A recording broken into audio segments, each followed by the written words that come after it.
Hello friends, welcome to secret of சமையல். இன்னைக்கு நம்மளோட சேனல்ல நாம பார்க்க போறது ஒரு இன்ஸ்டன்டான பிரேக்ஃபாஸ்ட் ரெசிபி. எப்போதும் பிரேக்ஃபாஸ்ட் டின்னர் அதுக்கு தான் என்ன செய்யறது அப்படின்னு நம்ம தெரியாம யோசிச்சுக்கிட்டே இருப்போம். இன்னைக்கு நம்ம செய்ய போறது ஒரு இன்ஸ்டன்டான ஒரு பிரேக்ஃபாஸ்ட் அல்லது டின்னர் ரெசிபி. இது வந்துட்டு ரவா அப்பம். ஒரு 15 நிமிஷம் 20 நிமிஷத்துக்குள்ள நீங்க வந்துட்டு இது செஞ்சு முடிச்சிடலாம். செம சாஃப்டா சூப்பரா ஒரு ரவா அப்பம் பிளஸ் அதுக்கு ஒரு சூப்பரான சட்னி, ரெண்டும் தான் நம்ம இன்னைக்கு செய்ய போறோம். இது பாருங்க, இன்ஸ்டன்டா நம்ம செஞ்சோம் அப்படின்னு சொன்னா கூட நம்ப மாட்டாங்க. அவ்வளவு சாஃப்டா சூப்பரா இருக்கும் இந்த ரவா அப்பம். பாருங்க, பார்க்கவே செமையா இருக்குல்ல, சூப்பர் சாஃப்டா இருக்கும். இது இந்த சட்னி கூட சேர்த்து சாப்பிடும்போது அடிச்சுக்கவே முடியாது, செம்ம டேஸ்டியா இருக்கும். வீடியோக்குள்ள போறதுக்கு முன்னாடி நீங்க என்னோட சேனலுக்கு இப்பதான் முதல் முறையா வரீங்கன்னா வீடியோ கீழே இருக்கிற சப்ஸ்கிரைப் பட்டனை மறக்காம பிரஸ் பண்ணிக்கோங்க. பக்கத்துல இருக்க நோட்டிபிகேஷன் பெல்லையும் மறக்காம கிளிக் பண்ணிக்கோங்க. அப்பதான் ஃபியூச்சர் நோட்டிபிகேஷன்ஸ் உங்களுக்கு உடனே வந்து சேரும். இப்ப வாங்க வீடியோக்குள்ள போலாம். இந்த சூப்பரான ஈஸியான ரவா அப்பம் எப்படி செய்யலாம் அப்படின்னு பாக்கலாம் வாங்க. ஒரு பவுல் எடுத்துக்கோங்க. இதுல வந்துட்டு ஒரு 3/4 கப் அளவுக்கு அவல் எடுத்திருக்கிறேன். இது வந்து நம்ம உப்புமா கலை யூஸ் பண்ணுவோம்ல, அந்த அவல். நீங்க எந்த கப் எடுக்கிறீங்களோ அந்த கப்ல 3/4 கப் அளவுக்கு அவல். இப்ப இதை வந்துட்டு நல்லா வாஷ் பண்ணி கிளீன் பண்ணி எடுத்துட்டு வந்துடலாம். இப்ப இந்த மாதிரி தண்ணி விட்டு நல்லா அலசி எடுத்து வச்சுக்கோங்க. இது கூட நம்ம எந்த கப்ல அளந்தோமோ அதே கப்ல 1 கப் அளவுக்கு ரவை. வந்து நம்ம உப்மாக்கு யூஸ் பண்ற ரவை, சூஜி அப்படின்னு சொல்லுவாங்கல்ல, அந்த ரவை. இது 1 கப் ஆட் பண்ணிருக்கிறோம். இது கூடவே ஒரு 1/2 கப் அளவுக்கு தயிர் சேர்த்திக்கலாம். தயிர் கொஞ்சம் புளிப்பா இருந்தாலும் ஒன்னும் பிரச்சனை இல்லை, நல்லாதான் இருக்கும். கூடவே 1 கப் அளவுக்கு தண்ணி சேர்த்திக்கலாம். தேவையான அளவுக்கு உப்பு சேர்த்திக்கோங்க. இதை நல்லா மிக்ஸ் பண்ணிடலாம். நம்ம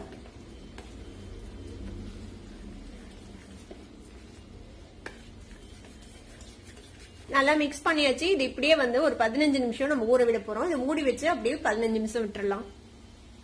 அப்பத்துக்கான மாவு வந்து ஊறட்டும். அதுக்குள்ள நம்ம அதுக்கான சட்னி ரெடி பண்ணிடலாம். ஒரு 1.5 டீஸ்பூன் அளவுக்கு எண்ணெய் விட்டுக்கலாம் ஒரு கடாயில.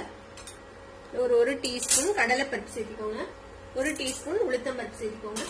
கூடவே 2 வரமிளகாய், ஒரு கோழிக்குண்டு அளவுக்கு புளி, ஒரு 4-5 பூண்டு பல் சேர்த்திக்கலாம். கொஞ்சமா கருவேப்பிலை.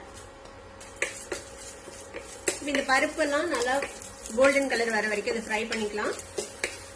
கடலை பருப்பு உளுத்தம் பருப்பு செவந்துருச்சு. இப்ப இந்த ஸ்டேஜ்ல ஒரு வெங்காயம், பெரிய வெங்காயத்தை அந்த மாதிரி சாப் பண்ணிச்சுட்டேன். அதே மாதிரி ஒரு தக்காளி, பெரிய தக்காளி, அதையும் இதுல சேர்த்துக்கலாம்.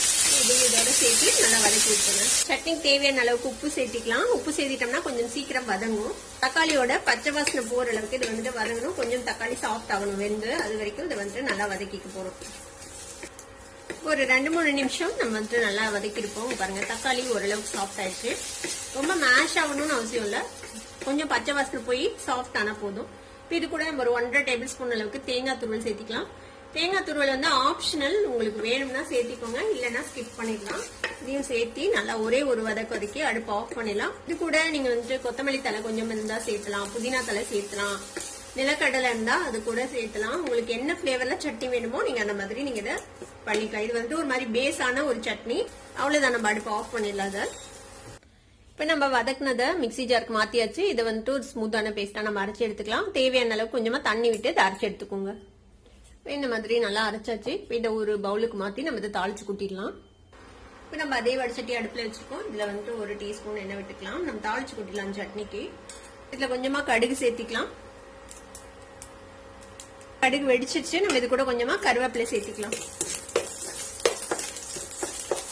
நம்ம தாளிச்ச இந்த கடுகு கருவேப்பிலைய இந்த சட்னி மேல போட்டுடலாம். நம்மளோட சட்னி ரெடி ஆயிடுச்சு. இந்த சட்னி இந்த பிரேக்ஃபாஸ்ட்டுக்குன்னு இல்ல, நீங்க எதுக்கு வேணாலும் வச்சு சாப்பிடலாம். நம்ம நார்மலான இட்லி, தோசை, பொங்கல் எதுக்கு வேணாலும் நீங்க இந்த சட்னி வச்சு சாப்பிடலாம். சூப்பரா இருக்கும். இந்த சட்னி ரெடி ஆயிடுச்சு. இது இருக்கட்டும். இப்போ ஒரு 15 நிமிஷம் ஆச்சு. நம்ம ஊற வைக்க போட்டு இந்த ரவையும் இந்த அவலும் பாத்தீங்கன்னா தெரியும், நல்லா அப்சர்வ் ஆகி ஊறி இருக்கு பாருங்க. நல்லா இந்த ரவை, இந்த அவல் எல்லாமே நல்லா ஊறி இருக்கும் இந்நேரத்துக்கு. இப்ப இதை வந்து நம்ம ஒரு மிக்சி ஜாருக்கு மாத்திக்கலாம்.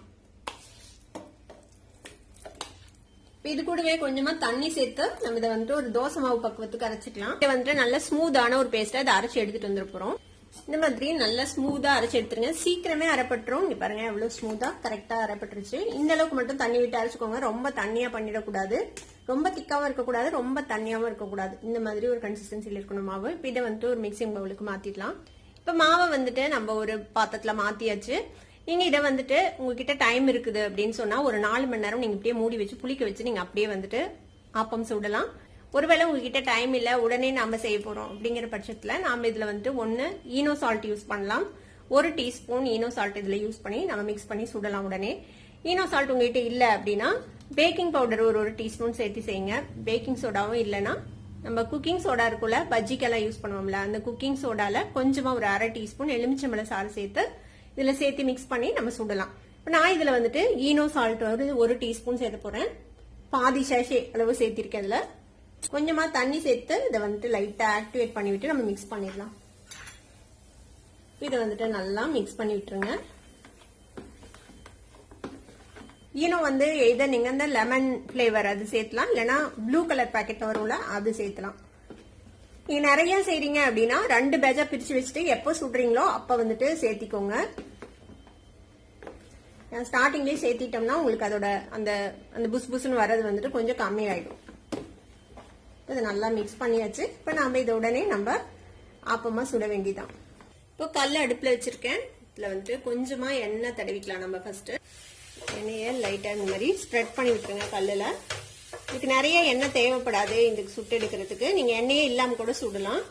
கல்லு நல்லா சூடாயிடுச்சு. நம்ம ரெடி பண்ணி வச்சிருக்கிற இந்த மாவு இருக்குல்ல, அதை வந்துட்டு ஒரு கரண்டி எடுத்து இந்த கல்லுல ஊத்தலாம். கல்லு வந்துட்டு நல்லா சூடா இருக்கணும். அப்பதான் உங்களுக்கு வந்து அந்த ஓட்ட ஓட்டையா வரும். சும்மா ஒரு 2-3 டிராப் மட்டும் நம்ம எண்ணெய் விட்டுக்கலாம் அந்த ஓரத்துல.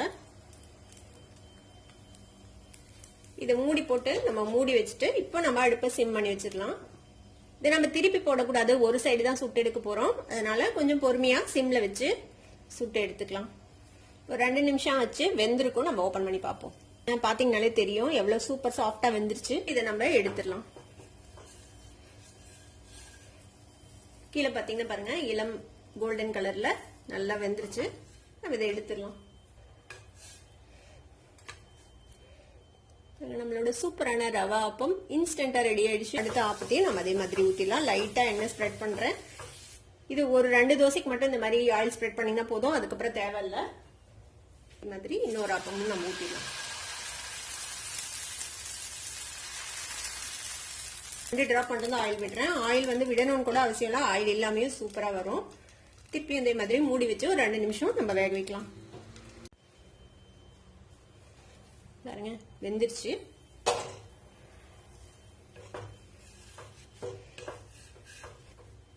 நம்மளோட super soft rava appam ready. நம்மளோட ரவா ஆப்பம் எவ்வளவு ஈஸியா செஞ்சோம் நீங்களே பாத்திருப்பீங்க. சூப்பரா இருக்கும் சாப்பிடுறதுக்கு. இந்த சட்னி சூப்பரான காம்போ இதுக்கு. கண்டிப்பா ட்ரை பண்ணி பாருங்க. ட்ரை பண்ணி பார்த்துட்டு எப்படி இருந்தது அப்படின்னு கமெண்ட்ஸ்ல ஃபீட்பேக் கொடுங்க. இந்த வீடியோ உங்களுக்கு பிடிச்சிருந்தா சப்ஸ்கிரைப் பண்ணுங்க. பக்கத்துல இருக்க பெல் ஐகானை கிளிக் பண்ணுங்க. அப்பதான் ஃபியூச்சர் நோட்டிபிகேஷன்ஸ் உங்களுக்கு உடனே வந்து சேரும். லைக் பண்ணுங்க, ஷேர் பண்ணுங்க. தேங்க்யூ ஃபார் வாட்சிங் வீடியோ. Bye by.